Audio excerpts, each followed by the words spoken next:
ہم سورہ فاتحہ پڑھتے ہیں نا، تو سورہ فاتحہ میں پتہ نہیں ہمارا ذہن اس طرف گیا کہ نہیں گیا، اگر ہم غور کریں تو ہم سورہ فاتحہ ہر نماز کی ہر رکعت میں پڑھتے ہیں. کوئی رکعت ایسی نہیں ہے جس میں ہم سورہ فاتحہ نہ پڑھیں، چاہے فرض ہو، چاہے واجب ہو، چاہے سنت ہو، چاہے نفل ہو، سورہ فاتحہ تو پڑھنی ہی پڑھنی. الحمدللہ رب العالمین، تمام تعریفیں رب العالمین کے لیے.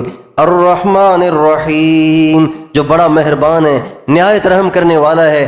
مالک یوم الدین، قیامت کے دن کا مالک وہی ہے جس کے لیے جہنم کا فیصلہ کر لے، جس کے لیے جنت کا فیصلہ کر لے، وہ مالک ہے، اس کو کوئی پوچھنے والا نہیں ہے. پھر کہتے ہیں اہدنا الصراط المستقیم، اے اللہ ہمیں سیدھے راستے پہ چلانا، ٹیڑھے راستے پہ نہ چلانا، ہمیں سیدھے راستے پہ چلانا. پھر آگے اللہ نے خود ہی اس کی تشریح فرمائی ہے، خود ہی اس کی تفسیر فرمائی ہے کہ سیدھا راستہ کون سا؟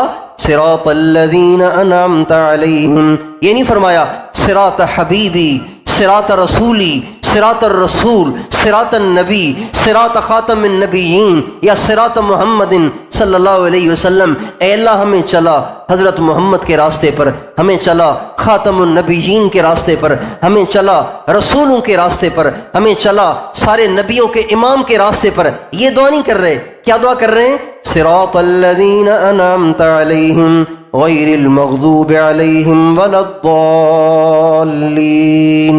اے اللہ ان کے راستے پہ چلا جن پہ تیرا انعام ہوا ہے، جن پہ تیرا انعام ہوا ہے. اس میں انبیاء بھی آ گئے، ہمارے نبی بھی آ گئے، اولیاء بھی آ گئے، اللہ والے بھی آ گئے، علماء اہل حق بھی آ گئے، سارے اس میں آ گئے. اس لیے اہل اللہ کی جو صحبت ہے وہ انسان کی کایا پلٹ دیتی ہے، انسان کی کایا پلٹ دیتی ہے. ایک بہت بڑے بزرگ تھے، تو وہ گئے ایک ملک میں، یورپ کا کوئی ملک تھا، مجھے نام ذہن میں نہیں رہا، وہاں تشریف لے گئے. تو ایک شخص کے پاس ٹھہرے، ایک شخص کے پاس ٹھہرے جو ان کے مرید تھے، جو ان کے معتقد تھے، ان کے پاس جا کے ٹھہرے. تو انہوں نے ایک دفعہ باتوں باتوں میں کہا کہ حضرت آپ میرے بیٹے کے لیے دعا کریں، میرا بیٹا دہریہ ہو گیا ہے.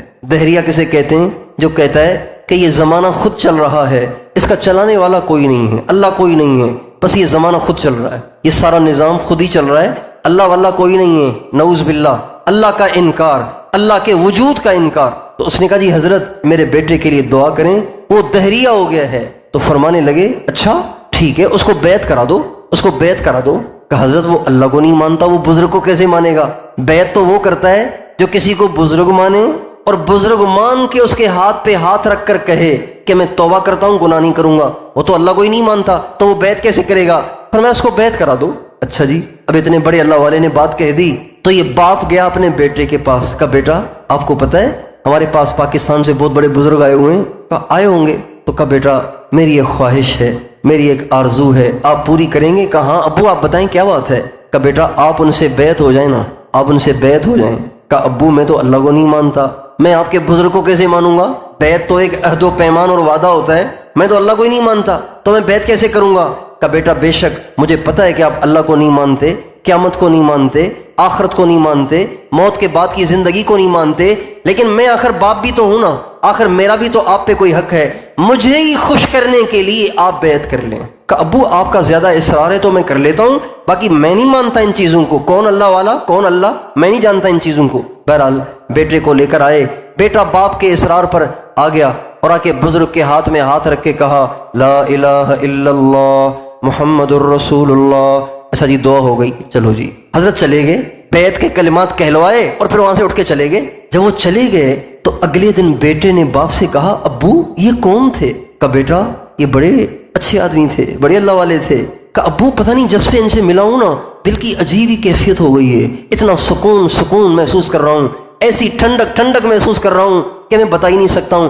ابو پھر یہ کبھی آئیں گے ہمارے پاس؟ ہاں بیٹا کیوں نہیں آئیں گے، ابو جب اب کے آئیں نا تو آپ مجھے ضرور ملوائیے گا. چنانچہ اگلی دفعہ جب حضرت وہاں تشریف لے گئے، وہی بیٹا خود آگے بڑھ کے اس نے استقبال کیا، حضرت کے ہاتھ میں ہاتھ دے کے بیعت ہوا، اور بیعت کرنے کے بعد اس کی زندگی جو تبدیل ہوئی تو ہوتے ہوتے وہ انہی حضرت کا خلیفہ ہو کر آگے اللہ والا بن گیا. یہ صحبت کا اثر ہوتا ہے. آپ دیکھیں ایک بلب روشنی دے رہا ہوتا ہے، ایک بلب بجھا ہوا ہوتا ہے. کیوں؟